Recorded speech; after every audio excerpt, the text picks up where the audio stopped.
How strong was Samson? Samson's name literally translates to sunshine. He was raised as a Nazarene, which meant he could not drink alcohol or cut his hair. It is an extraordinary story about a man who struggled with women. He married, but the marriage ended before their honeymoon. He then moved on to a nameless prostitute before finally joining forces with Delilah, his mistress. However, many people have wondered how strong Samson was. Here are 5 instances that demonstrate his strength. Number 1. He slayed a lion with his bare hands. This all happened because Samson was determined to marry a Philistine woman, one of the adversaries of Israel. His father and mother sought to avert him, but he demanded. Then Samson went down to Timnah, and he saw a woman in Timnah, one of the daughters of the Philistines. So he came back and told his father and mother, "I saw a woman in Timnah, one of the daughters of the Philistines. So now get her for me as a wife." But his father and his mother said to him, "Is there no woman among the daughters of your relatives, or among all our people, that you go to take a wife from the uncircumcised Philistines?" Yet Samson said to his father, "Get her for me, because she is right for me." However, his father and mother did not know that this was of the Lord, for he was seeking an occasion against the Philistines. And at that time, the Philistines were ruling over Israel.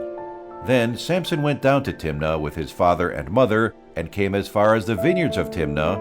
And behold, a young lion came roaring toward him, and the Spirit of the Lord rushed upon him, so that he tore it apart as one tears apart a young goat, though he had nothing in his hand.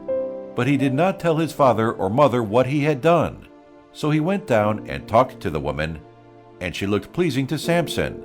When he returned later to take her, he turned aside to look at the carcass of the lion, and behold, a swarm of bees and honey were in the body of the lion. So he took out the honey on his hands, and went on, eating as he went. When he came to his father and mother, he gave some to them, and they ate it, but he did not tell them that he took the honey out of the body of the lion. Judges chapter 14, New American Standard Bible. A grand wedding feast was planned for Timnah, and Samson told a riddle, offering each of his 30 companions a full outfit if they could solve it. Otherwise, they would have to provide him with 30 linen garments and 30 changes of clothing. The riddle was, "Out of the eater came something to eat, and out of the strong came something sweet." It referred, of course, to his slaying of the lion and to his finding the honey in its carcass. Number 2. He won over 30 Philistines. When the men failed to guess the answer, they persuaded Samson's wife with threats to obtain the answer from him.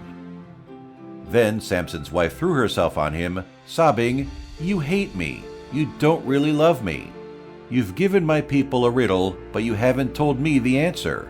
I haven't even explained it to my father or mother," he replied, "so why should I explain it to you?" She cried the whole 7 days of the feast. So on the 7th day, he finally told her because she continued to press him. She in turn explained the riddle to her people. Before sunset on the 7th day, the men of the town said to him, Judges chapter 14, verse 19. Then the Spirit of the Lord rushed upon him, and he went down to Ashkelon and killed 30 men of them, and took what they were wearing, and gave the outfits of clothes to those who told the riddle. And his anger burned, and he went up to his father's house. On the 7th day, when the marriage should have been consummated, he returned home. His wife was given to his mate, his best man. Number 3. He captured 150 pairs of foxes. Sometime later, Samson wreaked even more havoc on the Philistines. He took a young goat and went to see his wife. But after a while, in the time of wheat harvest, Samson went to visit his wife with a young goat as a gift of reconciliation, and he said, "I will go in to my wife in her room." But her father would not allow him to go in. Her father said, "I really thought you utterly hated her, so I gave her to your companion. Is her younger sister not more beautiful than she? Please take her as your wife instead." Samson said to them, "This time I shall be blameless in regard to the Philistines when I do them harm." So Samson went and caught 300 foxes, and took torches, and turning the foxes tail to tail, he put a torch between each pair of tails. When he had set the torches ablaze, he let the foxes go into the standing grain of the Philistines, and he burned up the heap of sheaves and the standing grain, along with the vineyards and olive groves. Then the Philistines said, "Who did this?" And they were told, "Samson, the son-in-law of the Timnite, because he took Samson's wife and gave her to his chief companion at the wedding feast." So the Philistines came up and burned her and her father with fire. Judges chapter 15, verse 1 through 6. Number 4. He slew 1,000 men with the jawbone of a donkey. The Philistines learned the cause of this cruel and wasteful act and retaliated by burning to death Samson's wife and her father.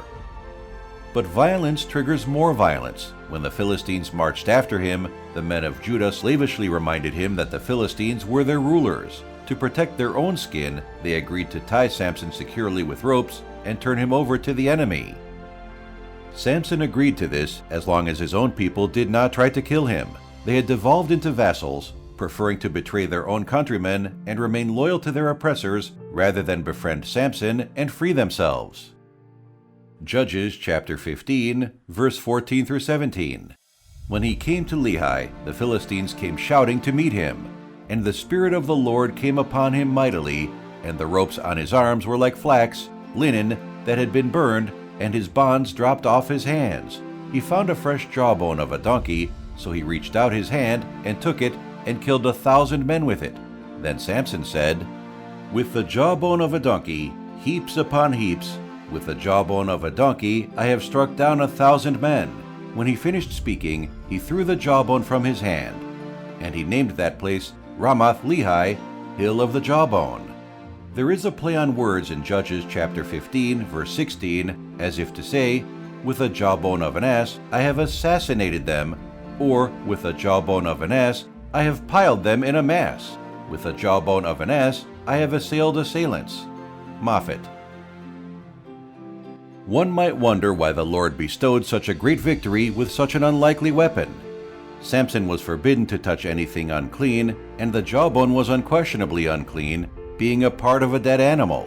But the unusual weapon made it clear that the victory was supernatural, bestowed by God through unlikely means. Number 5. He carried the city gates for nearly 40 miles. Samson's unbridled lust led him to the house of a harlot in the Philistine city of Gaza near the end of his tenure. The citizens of the city believed they had finally captured their adversary. But Samson arose at midnight and carried off the city gates, as well as the 2 gateposts, to the top of the hill facing Hebron, a distance of nearly 40 miles. Samson then fell in love with Delilah, a Philistine woman. When this was discovered, the Philistine lords offered her a large reward if she could trick Samson into revealing the secret of his great strength. On her first attempt, Samson said that if he were bound with 7 fresh bowstrings, he would become weak. She then tied him with 7 new bowstrings, implying that the Philistines were about to pounce on him. But Samson snapped the cords like a strand of yarn. Number 6. He destroyed the temple of Dagon and slew 3,000 people.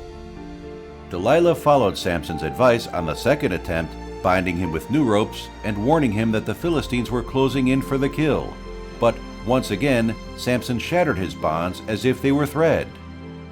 Still playing with fire, Samson told Delilah that if she wove the 7 locks of his hair and then fastened them into the web of the loom, he would be helpless. He left with the batten and the web after she woke him up with the warning that the Philistines were about to seize him. Finally, Samson broke down and revealed the secret of his strength to Delilah.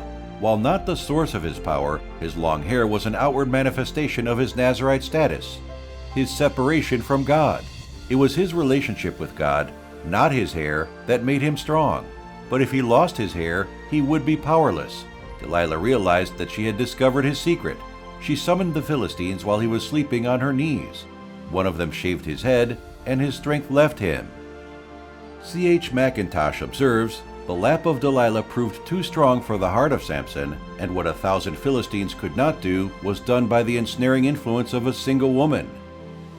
When Samson awoke, he tried to summon his strength, not knowing that the Lord had departed from him. The Philistines blinded Samson and imprisoned him in Gaza, forcing him to grind grain. This threefold degradation has been described as the binding, blinding, grinding bondage of sin. But his hair gradually began to grow back. When the Philistine lords held a large sacrifice in honor of their god, Dagon, they brought Samson forth as an example of what their god had done for them. They also forced him to entertain them with his feasts. During the feast, Samson took hold of the temple's 2 middle pillars, prayed to the Lord for strength, and then pushed the pillars down, demolishing the structure. Everyone was slain. Samson slew more people in his death than he had in his life, according to the sad record. With the Spirit of God upon him, Samson was a powerful man with supernatural strength. According to the story, he was also very intelligent and had an unusual sense of humor. While he had nearly unlimited potential to save his people from the Philistines, his story ends in unnecessary tragedy. His fatal cohorts were disobedience, defeat, disgrace, and destruction. Despite having the Lord's Spirit upon him, his sexual desires of the flesh controlled his life. He was brave in front of men, but weak in front of women. The story of Samson and Delilah teaches us many important lessons. Despite being born with incredible potential, Samson lost his life due to sin.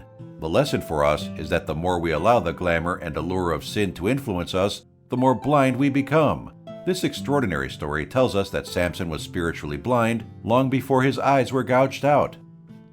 We must accept the fact that sin can infiltrate every aspect of our lives. We must understand that sin has a blinding and numbing effect on us. Otherwise, we will become entangled in it, just as Samson did. All sin, especially sexual sin, has dire and sometimes fatal consequences. Sin binds us, then blinds us, and finally grinds away at us slowly and inexorably. In reality, sin will lead us further than we intend. It will keep us for longer than we intend to stay. Furthermore, sin will cost us more than we expect. We must heed the stern caution. Above all else, guard your heart, for it is the wellspring of life. Samson also demonstrates that he was a vengeful man who pouted when things didn't go his way. Most telling are his references to, "I have a right to get even." This, too, was the same mindset of the Philistines. It is strikingly similar to today's worldview and contradicts Christ's teachings. Despite all of Samson's flaws, he did return to God before he perished. In reality, Samson's death significantly hampered the Philistines' oppressive actions. Samson's destruction of the Dagon temple played a significant role in their defeat at Mizpah by Samuel and the children of Israel some 100 years later. 1 Samuel chapter 7, verse 7 through 14. When the Philistine rulers heard that Israel had gathered at Mizpah, they mobilized their army and advanced. The Israelites were badly frightened when they learned that the Philistines were approaching.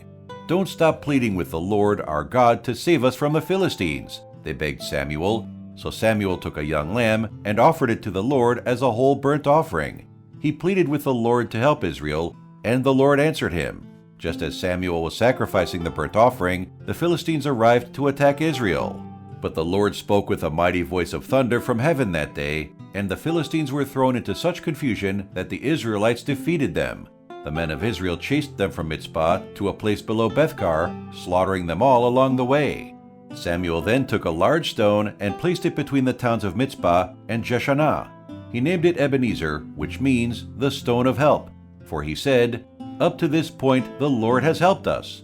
So the Philistines were subdued and didn't invade Israel again for some time. And throughout Samuel's lifetime, the Lord's powerful hand was raised against the Philistines. The Israelite villages near Ekron and Gath that the Philistines had captured were restored to Israel, along with the rest of the territory that the Philistines had taken, and there was peace between Israel and the Amorites in those days. In the end, God saw Samson as a man of faith. This is demonstrated by the fact that he is listed in the Hall of Faith. When we read through the names in the Hall of Faith, we discover that no one was perfect. Samson was the strongest man who ever lived, but the strength came from God. More importantly, Samson allowed God to use him. James chapter 4, verse 8, Amplified Bible. "Come close to God with a contrite heart, and he will come close to you. Wash your hands, you sinners, and purify your unfaithful hearts, you double-minded people." He is willing to meet us right where we are and take us wherever he wants if we let him.